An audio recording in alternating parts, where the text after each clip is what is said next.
Et bonsoir à toutes et à tous, coucou Roxy et Vixie, et bien sûr tous les autres et toutes les autres. J'espère que vous avez toutes et tous bien, que vous avez passé une agréable Lorca Week, un agréable Lorca Week-end, un super Lorca repos et beaucoup trop de Lorca de partout. J'espère que vous êtes en forme pour ce soir.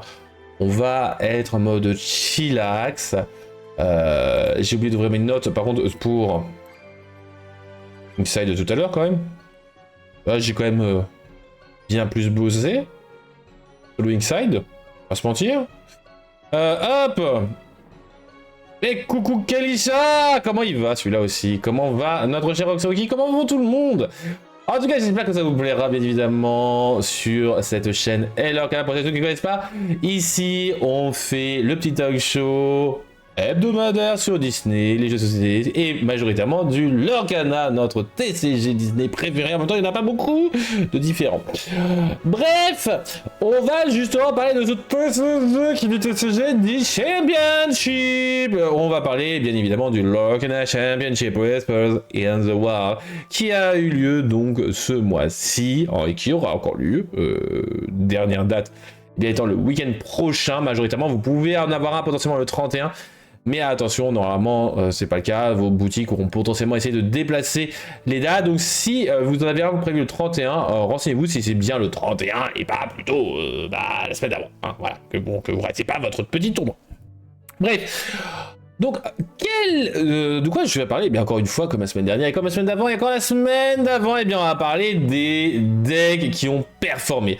Alors, on a eu du bleu-gris qui a gagné, voilà, avec un petit Ichabod Crane en un exemplaire.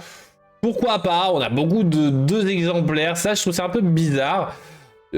Seulement 2 Nala, 2 héros noirs, 2 foudroyants dans la claire. Waouh, coucou, petit faux, comment il va celui-là? Voilà, il y a des ratios un peu bizarres, mais a priori ça peut fonctionner, donc ça fait plaisir en vrai d'avoir des petits decks. Voilà, vous n'êtes pas obligé d'avoir tout en x4 pour gagner. Hein. Je crois qu'il y a 2 Nala, 4 profs. Waouh, ça c'est du T2 ça par contre. Hein. Le deck que je suis en train de monter, il bégayerait face à lui, mais c'est un autre problème. On a aussi du violet-gris. Alors lui, c'est pire. Tout est en x3 ou en x1. Ah, je vais pas forcément rentrer dans les détails. Un seul millimèche, une seule force hypnotique, un seul Benja. Bon, après, ce sont des ratios qui sont un peu incohérents. Un seul fourreur en éclair, ça c'est un peu plus bizarre. Ce serait plus du 2 exemplaires. 2 Démona. Bon, je pense que c'est le budget qui est un peu compliqué. Isma en x3, alors que justement Isma est un peu moins joint, un peu plus boudé, d'un bon x3. Là aussi, ça va être le budget aussi, etc. Mais en vrai, ça fait plaisir de voir des decks qui ont performé qui ne sont que budget, entre guillemets. J'ai mis entre guillemets. Voilà, ouverture, échange, quelques achats par-ci par-là, mais pas forcément obligé de mettre 4000 € dans un deck pour performer. Et d'ailleurs, est-ce que vous avez vu fait un deck cher ou pas, les amis? Ça m'intéresserait de savoir. Moi, j'avoue que je me débrouille plus ou moins avec mes cartes. Des fois, des échanges, des fois, quelques achats, oui, mais pas non plus 300 € pour avoir un playset. Si je l'ai pas, tant pis, bah, je vais montrer un autre deck. Vous avez aussi du jaune violet qui a performé, alors avec comme ratio vraiment étrange, Bagheera en un seul exemplaire, mais en vrai, c'est pas si étonnant que ça. Il est là principalement, bah, si vous l'avez, tant mieux pour pouvoir gérer du deck rush, tout ça. Sinon, bah, c'est pas très grave. Il est principalement pour gérer les cartes, pas rush, hein, c'est plutôt les grosses cartes à grosses stats. Bon, gros défaut bien évidemment de Bagheera, c'est qu'il n'est pas insaisissable, mais en vrai, ce n'est pas très grave. Mais j'avoue qu'il pourrait y avoir un petit Timothy à côté pour donner un petit peu d'insaisissable aux autres. Ou la plume, c'est plutôt ça, c'est plutôt la plume d'ailleurs qui donne insaisissable. Donc en vrai, sympa, j'aime bien cette decklist là, elle donne des idées pour ceux et ceux qui veulent jouer un peu de Whispers, un peu de lueur avec du jaune. Très un peu quand même, hein. Il n'y a que Ursula et Cheshire, incroyable carte encore une fois. Hein. Et ce n'est qu'une SR. Et on va avoir un peu plus de zoom parce que là, voilà, là on parle de ratio un peu plus logique, voilà, du 4, voilà, du deck jaune vert. Regardez-moi ce qu'on a là, on a du Lady, on a du Lilo, on a du Clochard, du Zaza. Ça fait plaisir, vraiment, ce sont des ratios qui plaisent un petit peu plus, hein. J'avoue, c'est le deck qui me plaît déjà un peu plus au niveau des ratios. En foil, le chat est magnifique. Oui, bah de toute façon, les lueurs sont magnifiques en foil. J'avoue que le petit effet est sympa. Hein. Je crois qu'il m'en manque encore une ou deux de lueurs en foil. Je sais plus. Mais j'avoue que elles font plaisir, elles font plaisir. Et j'avoue que je pense que je vais en récupérer un deuxième exemplaire pour essayer de les faire, leur faire un autographe dessus. J'avoue que, ouais, il y a un petit plaisir dessus. Mais en vrai, le deck fait kiffer. Alors sachez, j'ai pas fait de chronique dessus pour mon championship. C'est un deck Viewge qui a gagné chez nous. Donc voilà, sachez que bon, ça fait plaisir de voir des vieux decks qui peuvent encore performer. Et il y avait qu'un seul deck Viewge sur le petit tournoi, donc à 16 joueurs. Et donc voilà, ça fait plaisir, ça fait clairement plaisir de voir aussi d'autres decks un peu plus performés, voilà, qui n'ont pas été trop à la ramasse. Deck princesse, jaune bleu, deck chevalier, deck détective, tout ça. Oh non, je viens de spoiler. Voilà. En tout cas, voilà au niveau des decks, voilà, il y a vraiment un florilège de couleurs qui font plaisir. Et c'est ça que j'aime dans les TCG, c'est le plaisir de tomber sur des decks diverses et variés, ne pas tomber que sur du Viewge par exemple, hein, voilà. Ah, c'est pas parce que vous êtes joueur Viewge que je vous déteste, c'est juste que au bout d'un moment, il y a d'autres decks que Viewge, quoi. La diversité, c'est cool. C'est trop cool. Alors, qui dit Championship dit, vous savez très bien ce que ça veut dire une carte, une petite carte. Donc, je vous rappelle, on a la Daisy Duck, investigatrice du paranormal, donc à récupérer. Si vous étiez participant, vous aviez le droit, en théorie, à au moins un exemplaire de cette carte en non-foil, enchantée. Mais si elle n'est pas totalement enchantée, c'est plus une promo card. Elle était à 2,50 € la semaine dernière et forcément, bah ça fait déjà 3 semaines. Hein. Donc elle a baissé déjà 1,30 €. 1,30 € sur Card Market, donc vous pouvez la retrouver facilement si vous n'avez pas de playset et que vous voulez l'avoir en playset. Et bien la récupérer à très bas prix, hein, ce genre de carte là. C'est logique. Elle va très certainement frôler les 50 centimes, du moins pour le moment. Pour le moment, si vous voulez investir, je pense que c'est une bonne carte à investir. Daisy, je pense qu'elle a du potentiel. Et en plus de cela,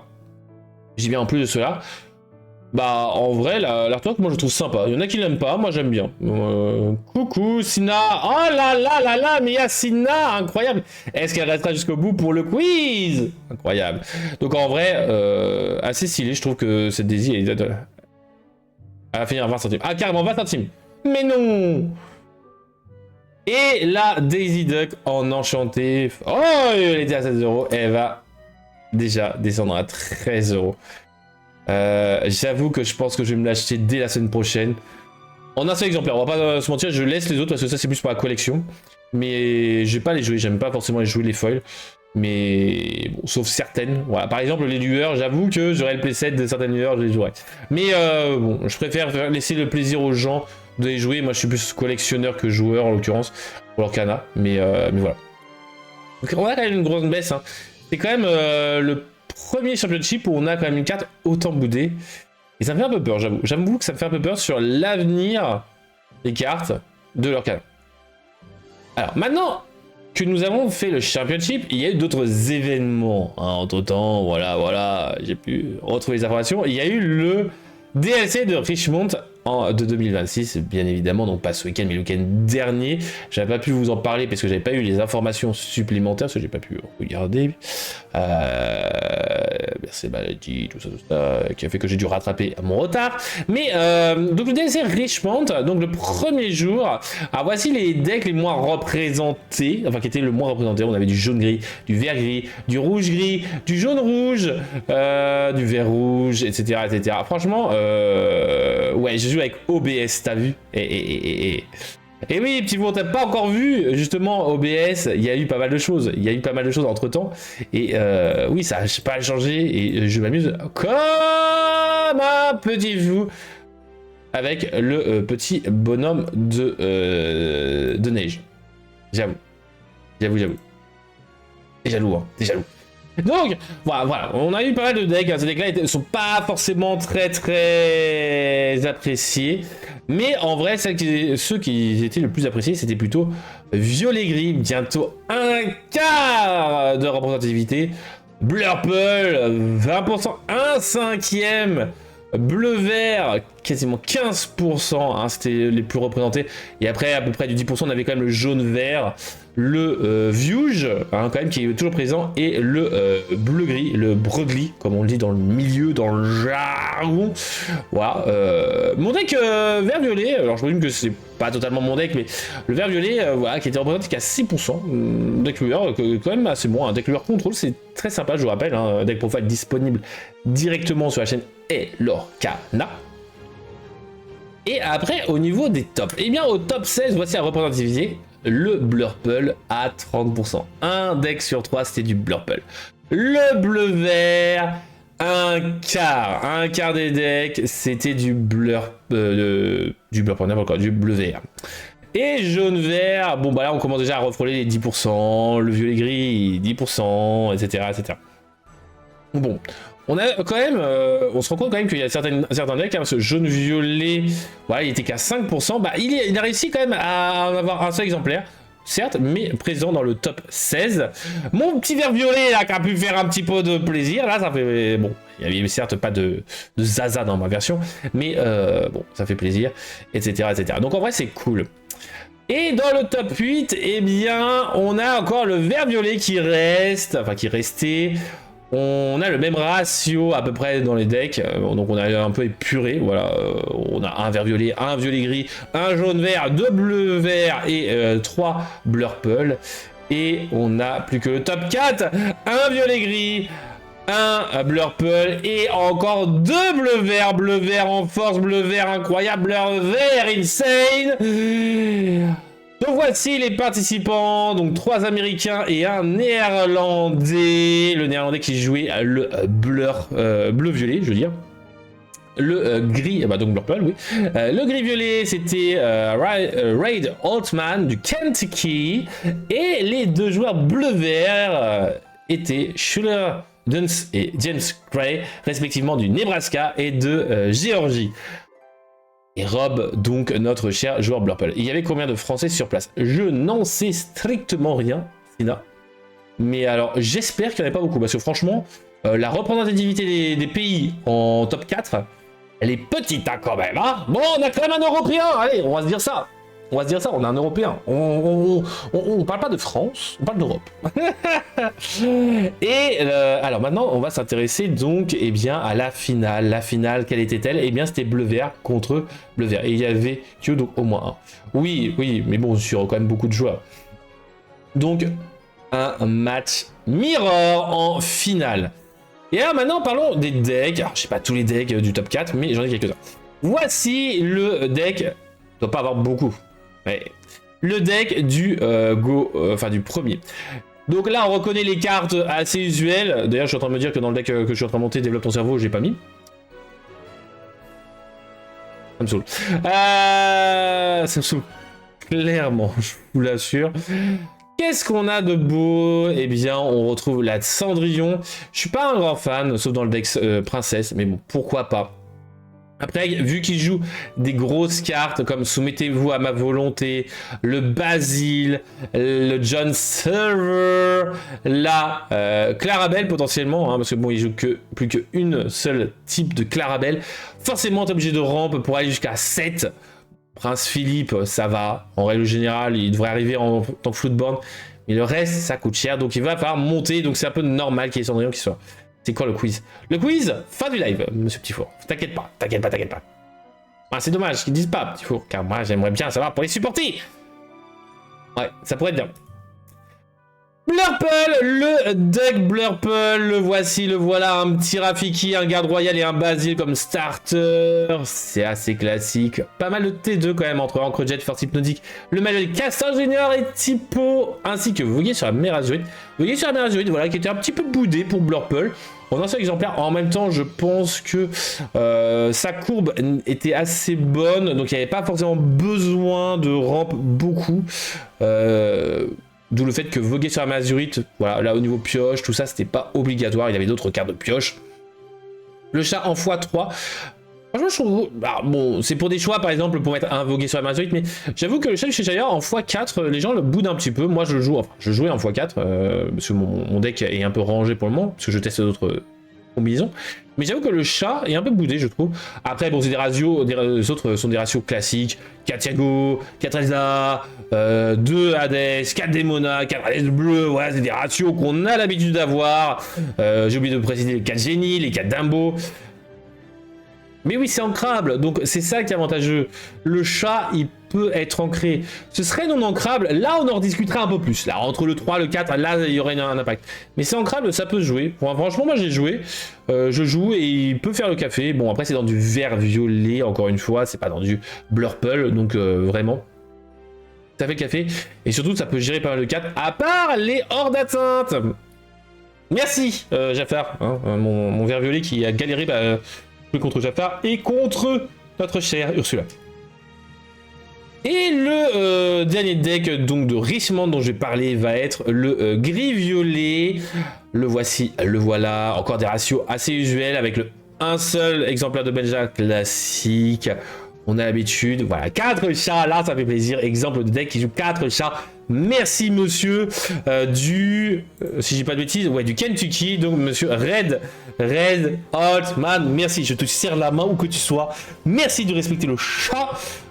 Certes, je suis pas un grand fan de l'animal félin, le chat, j'aime pas spécialement Alice au Pays des Merveilles, j'aime pas forcément le chat de Cheshire non plus, même s'il me fait bien kiffer quand même, mais en vrai cette carte là je la trouve incroyable, le dessin est fou, donc il faut la respecter, et ça c'est fou, vraiment très très bon choix. Au niveau de la non-ancrabilité, on va retrouver le génie en 4 exemplaires, 2 foudreurs en un éclair, 3 profs et seulement 2 canons, ce qui fait qu'il est à 11 cartes non-ancrables. Donc en vrai, il est bien au niveau du non-ancrable. Très bien. Donc en vrai, je trouve que c'est un très bon ratio au niveau du non-ancrable. Je vais pas parler des restes, mais bon, après on avait souvent du bleu, donc en vrai, l'ancrable et le non-ancrable, c'est à peu près la même chose. Et coucou Donald le boss, j'espère que tu vas bien. Et voilà au niveau de ma chronique sur le DLC Richmond 2026. Passons à un autre événement qui a eu lieu, puisqu'il n'y a pas eu que Richmond, il y a eu aussi le Asia Circuit Indonesia 2026. Oui, il y a eu aussi un championnat, ou un circuit en Asie, plus précisément en Indonésie. Alors quels étaient les decks qui ont performé ? Eh bien, nous avons eu en premier, eh bien, là encore du gris-violet, le voici, le voilà. On retrouve à peu près le même deck que le précédent de Raid. On retrouve quand même le Timothy. Petit Timothy, le petit Madame Mime. Bah, c'est encore une autre version, encore une fois. Vous voyez quand même que même si vous gardez l'essence même du deck, quelques petits ratios changés, hein. Voilà, vous passez d'un 4 à un 3 pour pouvoir rentrer une autre carte plutôt, etc. Vous pouvez performer, ça c'est cool. C'est un très bon exemple de ce que je vous dis, que la bicolorité peut assez varier. C'est peu, mais aussi énormément, puisque maintenant on a quand même pas mal de stratégies différentes. Un autre deck gris-violet, voilà, qui a performé à l'Asia Circuit Indonesia. Voilà, j'ai voulu mettre les deux parce que ils sont un peu différents, mais pas tant que ça, puisque là, vous voyez que, par exemple, il n'y a pas le dingo. Et là, le dingo est quand même joué dans un exemplaire, etc., etc. Je vous invite à mettre pause, à comparer, etc. Si vous voulez vraiment étudier les deux decks. Mais en vrai, c'est cool de voir que, là encore, bah, ça a pu performer. Mais la chance, le deck, la decklist, les joueurs, eh bien, il y a eu une différence. C'était plutôt cette version-là qui a gagné. Voilà. Et coucou, Mika. Enfin, plutôt, j'espère que tu vas bien depuis tout à l'heure. Troisième deck, ils ont un tournoi chez eux. Et oui, ils ont un tournoi chez eux. Blurple qui n'a pas vraiment bien fonctionné quand même. Bon, c'est quand même dans le top. Blurple avec Monstro la baleine. Je suis vraiment pas fan des combos avec Monstro la baleine, mais bon, why not? Why not? Mais t'inquiète, on est là, Mika, on est là. Je vole en un seul exemplaire. Là, j'avoue qu'il y a un peu de boudage, mais bon, on retrouve les 4 vogués sur la majorité, 4 typos. Donc ça, oui, ça on a l'habitude, ça on aime bien. Bon, je vole. Est-ce qu'on est obligé de rester vraiment sur je vole? Pas tant que ça, surtout qu'on a des T3, donc en vrai, je vole n'est pas forcément nécessaire. Le je vole, c'est principalement pour chanter un T2, pour jouer d'autres T1 et T2, mais on n'a pas beaucoup de T1, on n'a pas beaucoup de T2, donc c'est normal, je vole en x1, clairement. Et dans les decks du Asia Circuit Indonesia 2026, eh ben c'est encore du gris-violet, encore une autre version. C'est fou, c'est dingue, mais on en a pas mal, et oui, gris-violet était excessivement présent est excessivement apprécié en Indonésie cette année. Et ça, c'est dingue, c'est totalement dingue. C'est vraiment les versions un peu pioche. C'est assez propre, d'ailleurs, en Asie. C'est vraiment la pioche. Ils aiment énormément la pioche dans les TCG asiatiques. Et bah, on le revoit hein, puisque bah, violet, ça fait beaucoup piocher. On joue des cartes grises qui font piocher. Un peu de contrôle aussi, c'est propre en Asie. Et ça fait plaisir de retrouver justement les caractéristiques asiatiques, des joueurs asiatiques de TCG bah, dans les autres TCG. Ça me fait kiffer, surtout que moi, je me rapproche un peu de leur version à peu près. Même pas non plus à 100%, mais en vrai, je m'en rapproche un petit peu parce que j'aime bien. J'ai un peu un mix des deux en fait, entre les occidentaux et les asiatiques. Je vole en x1, c'est pour avoir 95% de chance de trouver leur rampe au lieu de 90% avec juste Voguer et Typo. Non mais clairement, c'est juste pour passer de... Voilà, pas de beaucoup, mais un petit peu quand même, c'est clairement. Oui, c'est pour augmenter la chance, hein, je suis d'accord avec toi, Keisha. Mais c'est juste... Voilà, c'est un peu boudé, et en même temps c'est logique que le je vole soit en x1. Pas non plus la meilleure des cartes actuellement, puisque bah, y a pas beaucoup de T3 de bon actuellement dans Blurple, etc. Il y a beaucoup de T3 justement intéressants, donc on va pas trop sauter le T3, on va plutôt aller directement, enfin on va faire le T3, puis le T4, etc. On va grimper, on va pas trop sauter. Alors qu'à l'époque où on jouait beaucoup de jeux vol, c'est là où on n'avait pas beaucoup de bons T3, et donc en fait le but c'est de faire des T1, T2, jeux vol, on joue des T1, des T2. Au prochain tour on peut facilement aller encore plus haut, donc c'est cool, c'est vraiment cool. Voilà. Bref les amis, par contre on va parler de choses importantes, puisque... Bon... Vous savez, j'ai ouvert des displays. Vous savez que j'ai pas eu un énorme ratio d'enchanté à ce set-là. Hein. Mon ratio est comme ça. J'ai un peu le sel, voilà. Mais et pour mon anniversaire, une enchantée. Un Cendrillon de Pandora, voilà, Pandora me l'a fait pour mon anniversaire. Très bien. C'est gentil. Encore une fois, merci. Il y a un type de carte que je n'ai pu que voir une seule fois dans ma vie. Ah, c'est faux. Il y a eu la Vichy aussi. Les iconiques. Les iconiques. Alors maintenant, pour ceux qui veulent en acheter pour leur collection, principalement, parce que bon, faut être un peu fou, ou alors avoir que ça à acheter, les iconiques, combien valent-elles? Et ça, je veux aller plus vite facilement. Je pense que ça pourrait devenir bientôt une chronique à part entière sur le prix des iconiques. Voilà, un petit bilan tous les 3 mois, voilà, un petit prix sur les iconiques, comment est-ce qu'elles évoluent. Pas toutes les fois, parce que je pense qu'elles restent toujours à peu près au même prix. Mais les iconiques, quels sont leurs prix actuels? Alors tout d'abord, on va commencer par forcément le Mickey Mini. Deck de cœur, franchement, vous jouez sans sleeve et sans tapis. Ah ouais, exactement, Geisha. Mickey Mini, qu'est-ce qu'elles sont belles. J'aime pas Mickey, j'aime pas Mini, mais elle, c'est magnifique, et le deck est magnifique. 900 € le bout de carton du Mickey. 650 la mini. Alors j'avoue que je suis un peu impressionné parce que la mini pourrait être assez sympa pour le deck princesse, jaune bleu aussi d'ailleurs, puisqu'il n'y a pas le princesse soutien qui peuvent booster les personnages adverses, et donc mini pourrait justement bannir plus facilement, gérer des cartes adverses. Donc j'aimerais bien en voir une en vrai. J'en ai vu une, j'avais vu le Mickey je crois. Que en gros c'est la cousine, la nièce d'un de nos habitués, donc ils sont venus, ils me l'ont montré, j'étais oui bien sûr. Bon après je les ai vus mais sous vitrine à Cannes, Vichy, etc. Mais bon voilà. Avoue qu'en ouvrir une, je tournerai pas je pense. Et donc, par contre, hein, rappelons-nous, hein, voilà, 900, 650, et là, celle du dernier set, eh bien, 315 € le Hades, 300 € la Ariel. Alors que le Hades, c'est clairement pas une carte boudée, mais pourtant, la version iconique, eh bah oui, 315 € seulement. Bon, l'Ariel, j'ai du mal, j'avoue, avec cette carte-là. Hein. J'avoue que c'est pas non plus une carte que j'aime énormément. Mais je suis en mode, waouh, les iconiques, elles ont pris tarif. Hein. Alors, si j'avais pas d'autres choses à acheter, d'autres TCG pour lesquels je voudrais investir, je suis aveugle à l'aide. Ouais, t'as vu, t'es aveugle. Mais j'avoue que s'il n'y a pas d'autres TCG, je pense que sous peu, je m'achèterai des iconiques.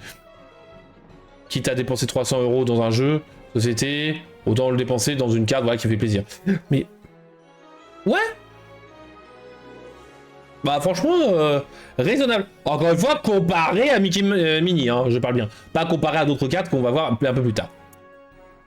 Et donc voilà au niveau des chroniques majeures. Et là, on va rentrer sur les nouvelles chroniques hebdomadaires. Oui, les amis, c'est l'heure. Il est venu le temps des rires et des chants d'aller sur Inkside. Inkside, on va parler d'un personnage alors que j'appréciais pas à l'époque, j'avoue de suite. Ah, moi, ce serait l'Hades. L'Hades, ce serait mon rêve de l'avoir. C'est quand même mon méchant préféré, donc bon, Hades, j'avoue que j'aime beaucoup et le dessin est magnifique. Inkside, donc c'est un personnage que j'ai pas beaucoup apprécié quand j'étais plus jeune. Donc là, je regarde donc la série qui lui a associé et je l'apprécie plus. J'avoue que je l'apprécie plus. Mais donc maintenant, donc il est l'heure de partir sur Inkside et pour vous faire un peu languir, qui s'y a déjà vu une iconique en vrai? Moi. Et encore une fois, sans vitrine, sans la vitrine, etc. Celui-ci, j'en ai vu plein, parce que merci Ravensburger. J'aurais dit que pour mon anniversaire, je voulais bien avoir une iconique, mais ils m'ont dit non. Donc, j'ai un peu vous faire languir pour découvrir quel est le personnage derrière le Inkside de cette semaine. Donc, en tout cas, les amis, justement, on a parlé d'argent jusque-là. Et je vous conseille de bien fermer votre argent dans un coffre à double tour. Et même à triple tour, voire en quadruple tour. Et surveillez vos encres avant que certaines personnes ne désirent les récupérer. Puisqu'aujourd'hui dans Inkside, on va parler d'un personnage qui ne dépense jamais une encre sans raison. Tout est calculé dans sa tête. Il ne veut pas se faire plumer. C'est un canard, mais je dirais même le canard plus riche que les royaumes qu'il traverse. Plus têtu que la glace du Klondike. Et plus iconique que son propre coffre-fort. En effet, Roxy, je parle de Picsou. En effet, c'est Picsou. Mais derrière donc ces pièces d'or, tous ces écus, ces plongeons légendaires, eh bien, se cache un personnage fondamental de l'histoire de Disney et une traduction qui va être intéressante et redoutable dans Disney, Lorcana. On va ouvrir ce coffre au mystère, découvrir les différents trésors que cache derrière ce petit canard Ebenezer, on va l'appeler comme ça.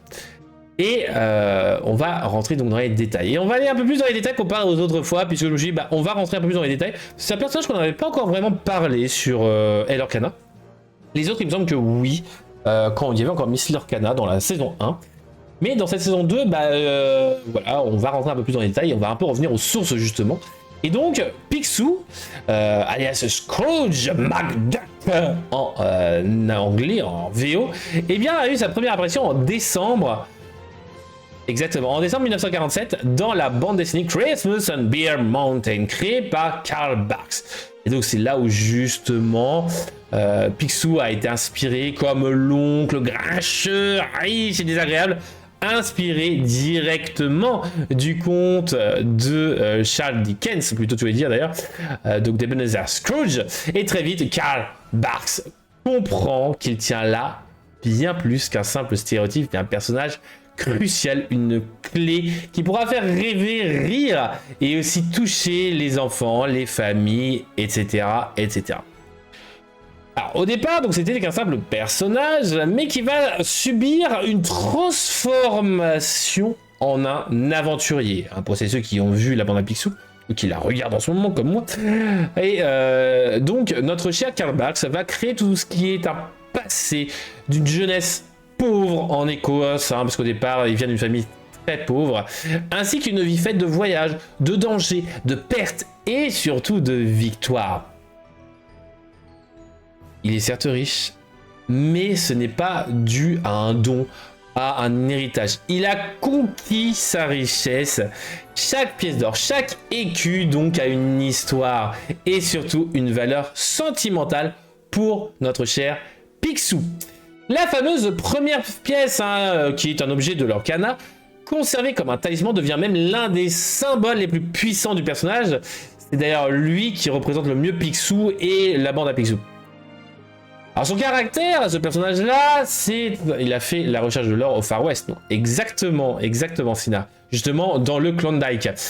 Donc c'est un personnage au caractère dur, méfiant, parfois injuste, mais par contre, clairement jamais idiot. Au contraire, c'est l'un des personnages les plus intelligents de Disney. Il est certes avare, mais aussi il est courageux, loyal à sa manière et profondément marqué par la peur de tout perdre. C'est quelqu'un, il faut se rappeler, qui vient du milieu plutôt pauvre, vraiment, malheureusement, on pourrait presque qualifier ça du tiers-monde dans l'univers de Disney. Même si techniquement l'Écosse n'est pas du tiers-monde, mais dans l'univers de Disney, a priori, oui. Et qui arrive dans les plus hautes sphères, et donc il a peur de revenir dans cet univers qu'il avait connu quand il était plus jeune. C'est ce mélange qui en fait d'ailleurs un personnage aussi riche narrativement que matériellement. Et donc maintenant, on va partir sur aussi, certes, ce personnage-là a été créé et reconnaissable de toutes pièces, bien évidemment, avec son aventure, tout ça, et coéquipier, mais en vrai, ce qui le rend reconnaissable, c'est sa voix aussi. Sa voix, et en VO, au départ, c'était donc notre cher Alan Young, qui prêtait sa voix pour son interprétation, qui est un mélange de râlerie, d'ironie et une chaleur discrète, presque pudique.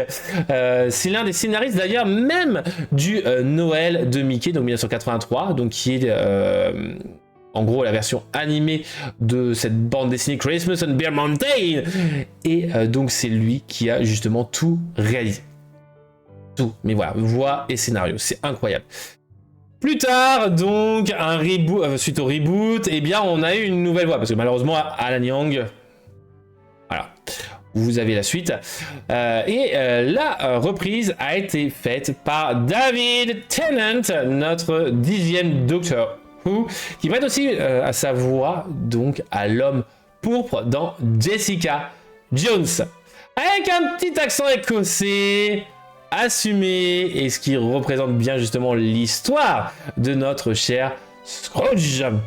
Et en FR, c'est un personnage dont on avait déjà parlé, mais on va en reparler très vite fait pour faire un peu son CV. En FR, c'est notre cher Philippe Dumas. Vous l'avez déjà vu, cette petite frimousse avec cette petite moustache. Philippe Dumas. Obi-Wan Kenobi, le sergent Schultz dans Papa Schultz, le pingouin dans la fameuse série live-action Batman de 1966 avec le fameux spray anti-requin, Otto dans Malcolm Satanas, Gargamel, la chenille bleue dans Alice au Pays des Merveilles, le prince Jean dans Robin des Bois, Snoops dans Bernard et Bianca, le roi Beden, et c'est de là qu'on le connaît, parce qu'on a jamais fait une chronique dessus, dans Taram et le chaudron magique, et encore même la voix de Dawson dans Basile détective privé. Donc Philippe Dumas, c'est lui qui donne ce ton un peu bougon, immédiatement identifiable. Si vous l'entendez, vous savez très bien que c'est la voix de Picsou, la voix de notre cher Philippe Dumas. Alors après, d'autres comédiens lui ont succédé, malheureusement, encore une fois. Chacun conservant cette musicalité râleuse entre autorité et mauvaise humeur affectueuse, mais j'avoue que la voix originale, elle me transporte quand même. Même si c'était pas un personnage que j'appréciais quand j'étais gamin, il y a quand même ce côté nostalgique qui est quand même présent, parce que c'est un personnage qui a marqué les années 90 quand même. 80-90, c'est notre cher Picsou, parce que de toute façon, à Noël, on avait le droit, à chaque année, à notre Noël de Mickey sur les chaînes. Alors Picsou apparaît ensuite partout, bande dessinée, dessins animés, films, jeux vidéo, les DuckTales, version classique et moderne, Kingdom Hearts. Il traverse les décennies sans jamais perdre sa propre identité. Celle d'un homme, plutôt d'un canard, qui contrôle, qui calcule et qui refuse de laisser le hasard décider pour lui. Voilà au niveau de la caractéristique de Picsou. Je ne sais pas si vous êtes d'accord avec moi sur tout ce que j'ai dit.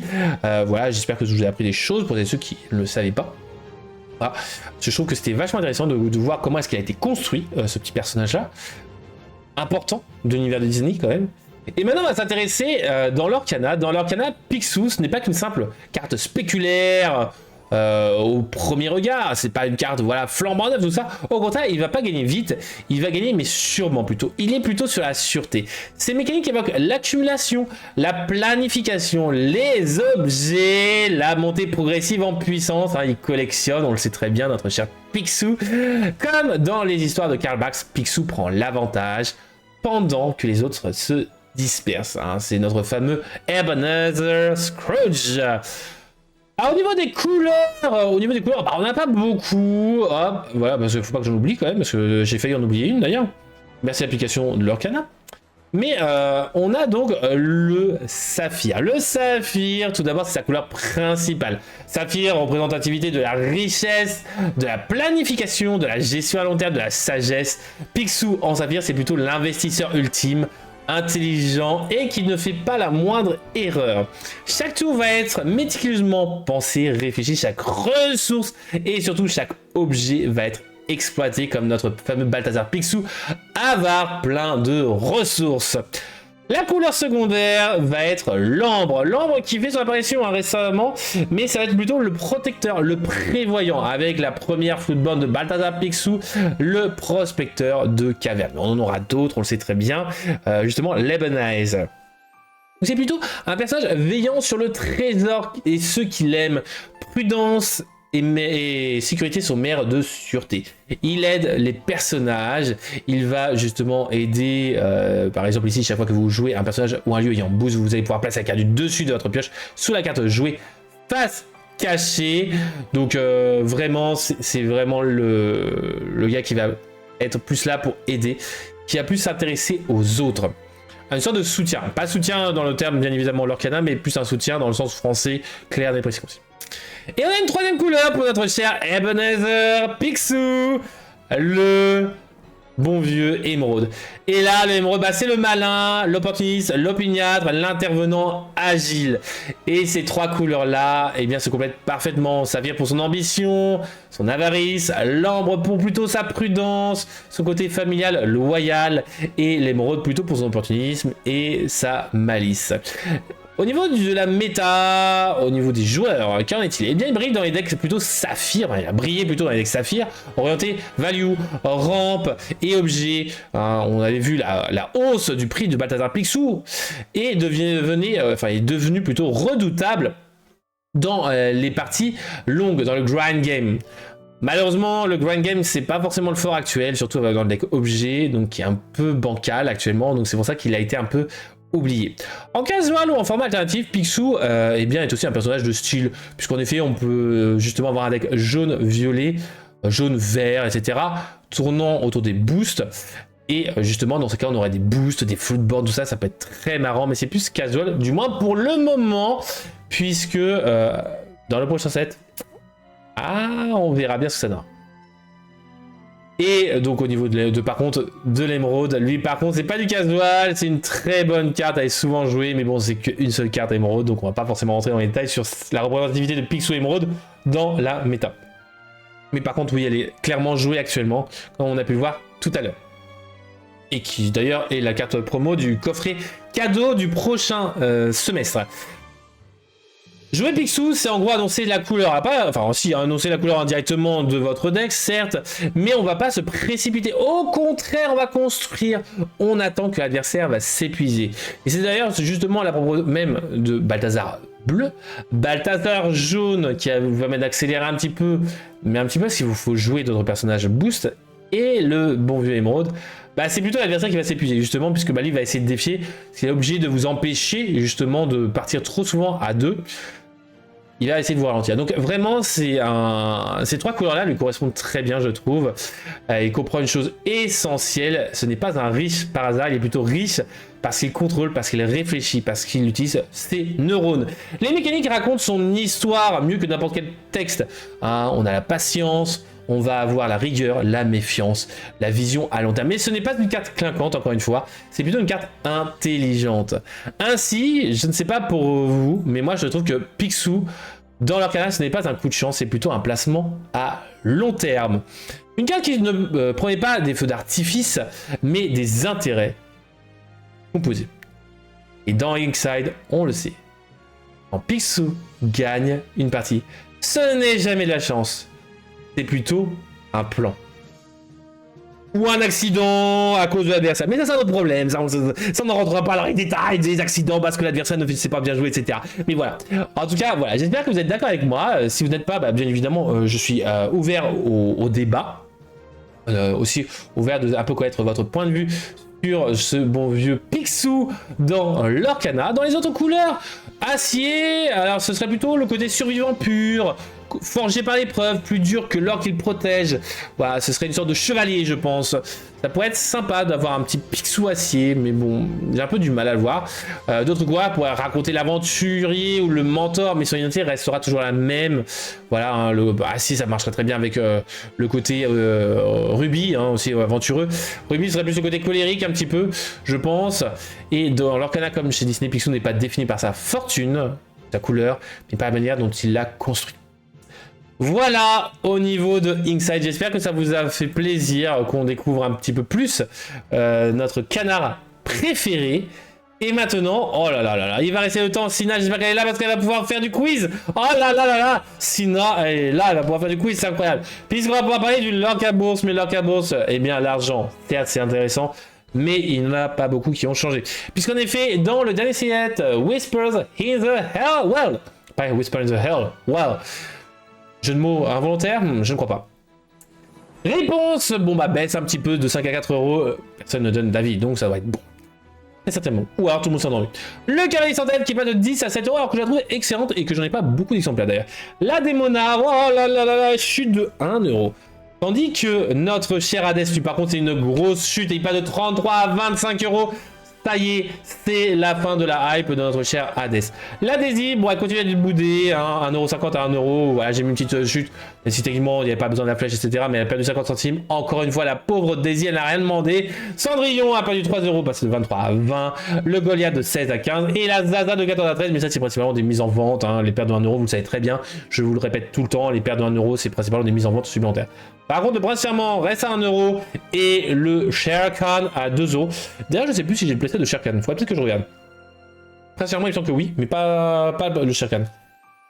Le premier chapitre, eh bien, on a une baisse de la réponse. Oh là là, elle commence à bien chuter. Elle repasse de 14 donc à 11€. Ça y est, le reste reste toujours prix raisonnable en dessous de 5€. Mis à part le Stitch, c'est 6€ l'unité et le Hades bleu 9,50€.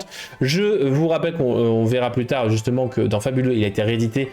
Donc, bien évidemment, si vous voulez jouer, regardez lequel est le moins cher. Rise of the Floodborn, l'ascension des Floodborn, on a une baisse de la Alice et de la bonne fée, sinon tout reste pareil au même prix. On a la bête qui est à peu près une dizaine d'euros, Mufasa à 6€, le reste en dessous de 5€, ça fait plaisir pour acheter des playsets. Nous avons une Into the Inkland, alors là, regardez-moi ça, ça c'est un set qu'on aime bien, tout est en bleu. C'est le moment d'acheter vos playsets les amis, parce que si on est réédition, bam bam bam, vous allez pouvoir directement y jouer, pas besoin de les chercher. Bon, par contre, si vous achetez, vous savez très bien que si ils sont réédités, vous allez les ouvrir. Le retour d'Ursula, donc là, on a une baisse de 6 sous. Et il me semble que Diablo aussi a baissé de 50 centimes. 6 sous, qui passe de 7 à 5,50 €. Ouais, on va même la mettre dans du 5. Hein, on va mettre dans la tranche bleue. Voilà, elles sont sublimes. Là aussi, c'est un bon set. C'est quasiment full bleu. Ça fait plaisir. Ça fait plaisir, clairement. Bon, maintenant on va partir sur les sets qui vont bientôt subir la rotation. Ils ont plus que 2 sets de survie a priori. Et c'est là où il faut savoir est-ce que c'est le moment ou pas de les investir dedans si vous les avez pas encore. Pour la collection, non. C'est pour les jouer, à voir. C'est scintillant, on a une baisse du Prince Navin et de la Clarabelle, 29 à 27 €, sinon le reste, voilà, c'est du bleu, ça fait plaisir en dessous de 5 €. Le bleu, on aime bien ici, hein, regardez-moi ce petit fond là, au niveau de la fenêtre, c'est bleu, on aime bien le bleu. La mer azurite.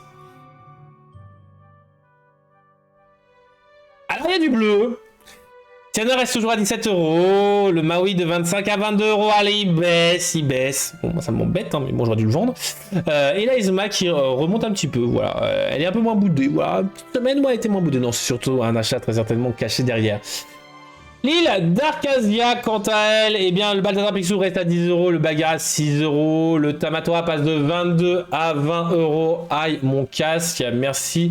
Et le reste est en bleu. Mais sinon, les légendaires ne sont quasiment plus des légendaires. Regardez-moi le prix de ces cartes. Ah là là là là là, c'est désastreux, c'est catastrophique. Mais il doit rester encore le règne de Jafar. Est-ce que le règne de Jafar remonte? Eh bien, la pente, eh bien, non. Tout est en dessous de 5 € à part le Mickey Mouse qui est à 6 €. 5-6 €, ça va, c'est pas trop différent. Par contre, Marie, elle reste à 20 €. Elle reste, elle aime bien. Elle campe sur ces positions-là comme ça. Très clairement. Là, je suis en train de me dire que les princesses vertes, là, les deux là qui sont là, la Raya et Réponse, je vais juste attendre la rotation en fait. Hein. Est-ce que mon deck princesse vert va pas rester longtemps hein. En fait. Tant pis. Et maintenant le dernier set, ça va être fabuleux, fabuleux, avant de passer à la chronique attendue par certaines personnes. Clin d'œil, clin d'œil. Fabuleux. Et bien là, on a l'histoire de la vie qui passe à 8 €. Le Mickey Mouse, encore boudé. De 8 à 7 €. Lui, va très clairement, potentiellement grimper de fou. Le Scar reste en dessous des 5 €. En baissant un petit peu. Le Dumbo, voilà, un petit peu vendu en vente. Voilà, 46 à 45 €. Et le Hades, tandis que le Max Dingo reste encore à peu près à 10 € l'unité. Franchement, Max qui risque encore une fois, hein, attention, de grimper. Alors, je pense pas dans cette là, parce qu'il n'y a pas de chanson des licences. Quoique, il y a Pocahontas. Pocahontas, c'est vrai que Pocahontas, avec sa petite chanson là, avec Max Dingo, à voir s'il y a des choses à faire. Mais bon, attention, attention à ça. Voilà la fin de l'Orca Bourse. Et donc, ça veut dire quand on est deux copains. Ouais, exactement, ok.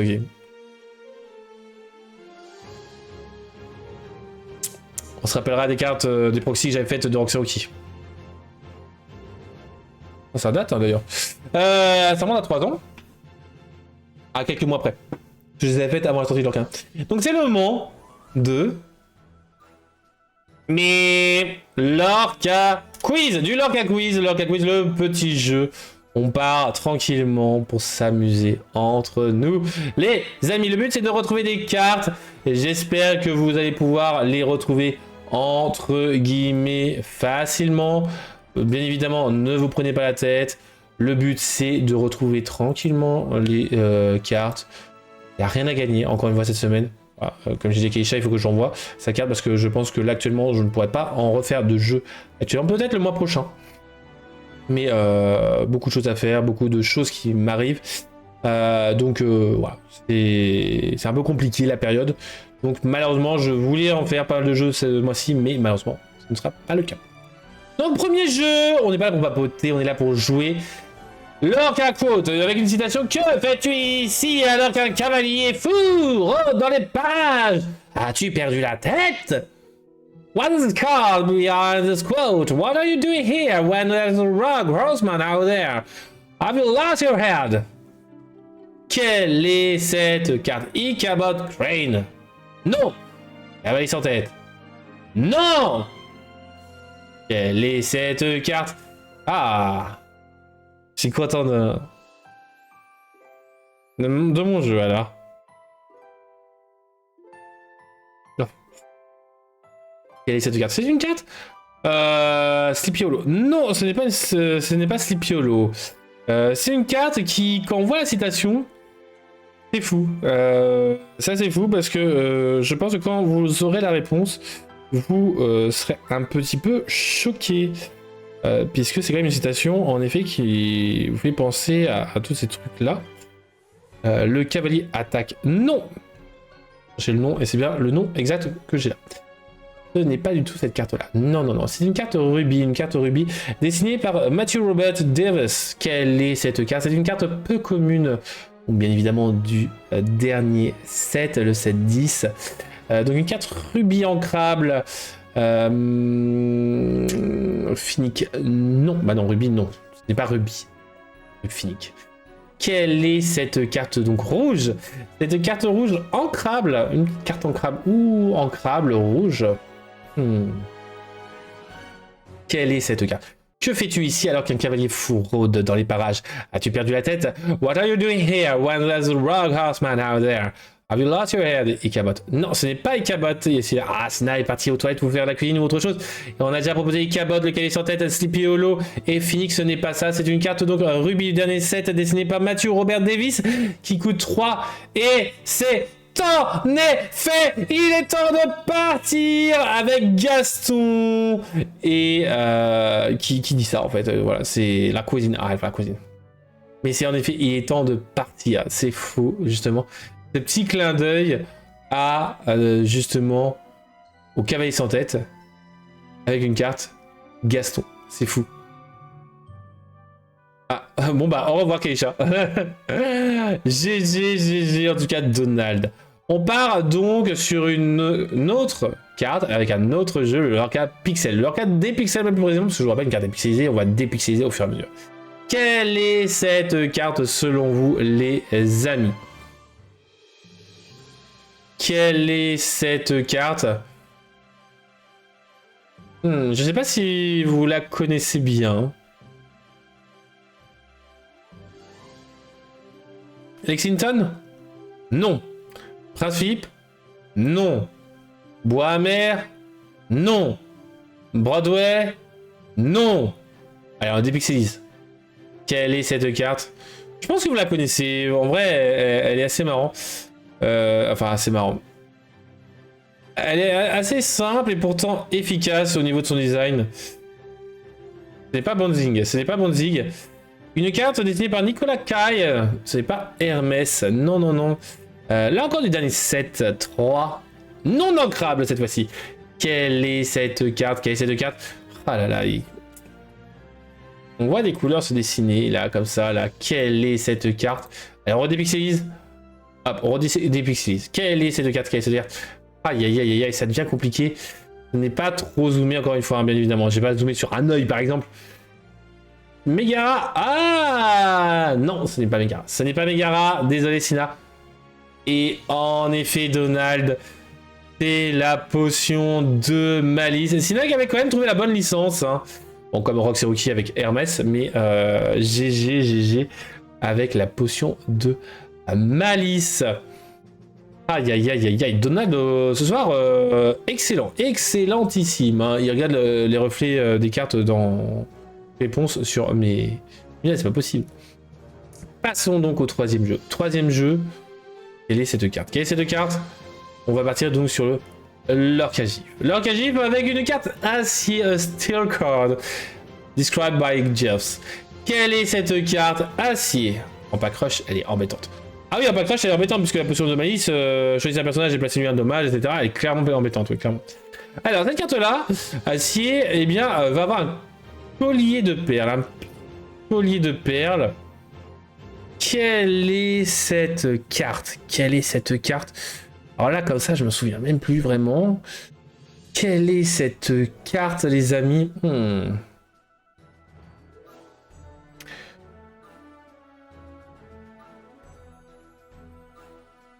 Ce n'est pas tir jumelé. Ah si, c'est bon, j'en souviens. Mini chasseuse de fantômes. Non. Clochette fée géante. Non. La reine robot. Non. J'aimerais me dire c'était une carte acier, mais je voyais en réponse au départ une carte verte, justement, j'ai fait du caca. Trésor, après, il y a potentiellement un rubis. Après, est-ce que c'est le rubis, le trésor? Je sais pas, hein, à vous d'essayer de retrouver quel est le bon indice réellement. Une sorte de Graal, de vase, de... Je sais pas, une forme un peu bizarre, un peu dans ce type d'information. Quelle est cette carte? What is this card? Avec un collier de perles. A pearl necklace. Un trésor. A treasures.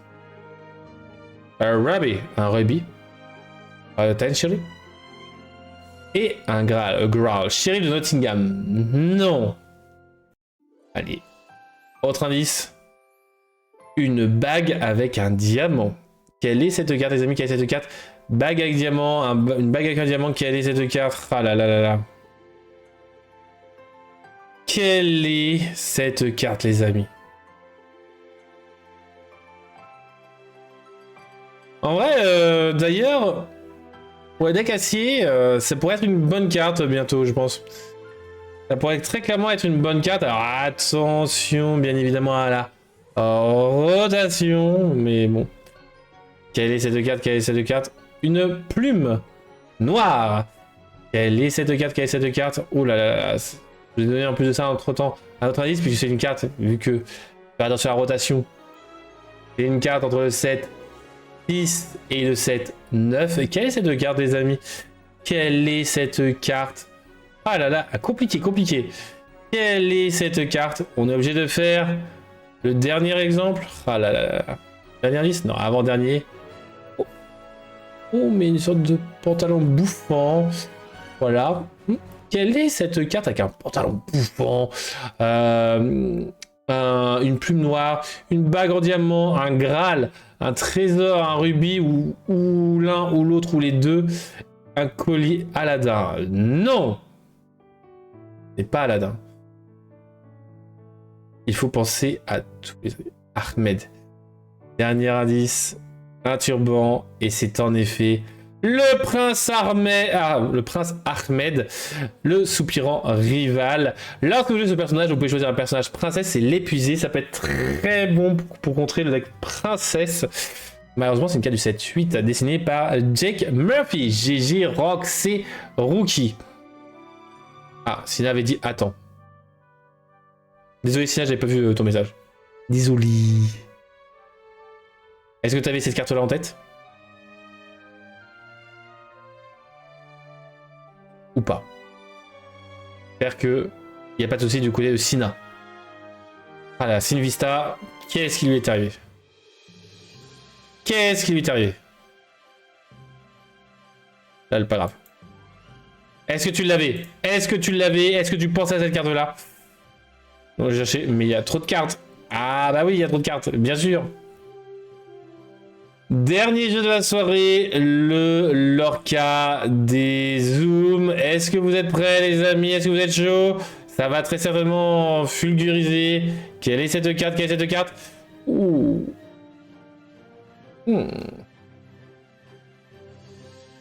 Et je vous demanderai bien évidemment une description précise de la carte. Hop. Ou alors sa version.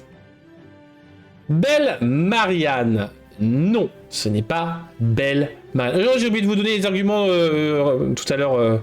Je le referai au niveau des différents éléments. Je me suis fait perturber par le message de Sina. Ce n'est pas Belle Marianne. Je me suis fait avoir. Quelle Belle Marianne? Hop, on va redézoomer. Quelle est cette carte? Quelle est cette carte, les amis? Ah, ça commence à peut-être se dessiner un petit peu. Peut-être un petit peu. Oui, oui, oui, je vois. Je vois. Balthazar Picsou, lequel?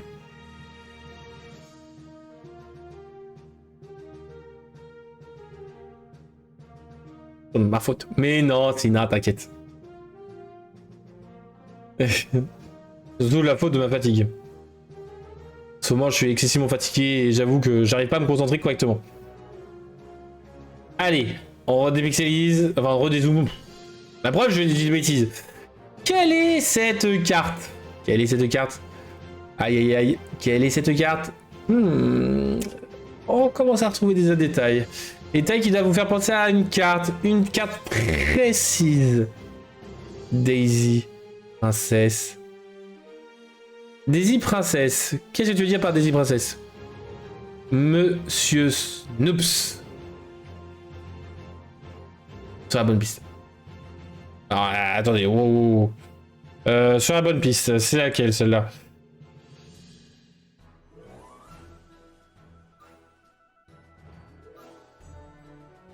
Le Picsou jaune, donc. Non, c'est pas le Picsou jaune.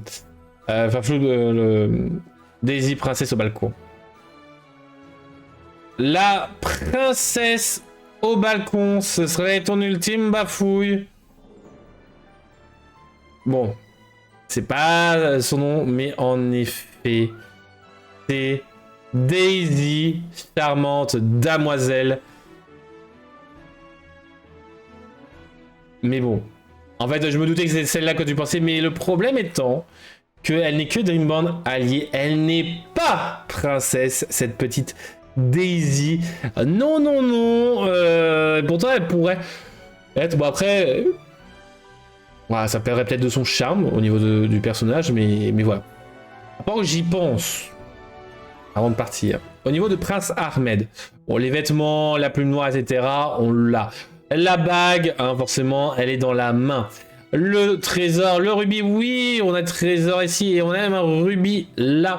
Le collier de perles qui se trouve juste ici, là, au niveau de la carte.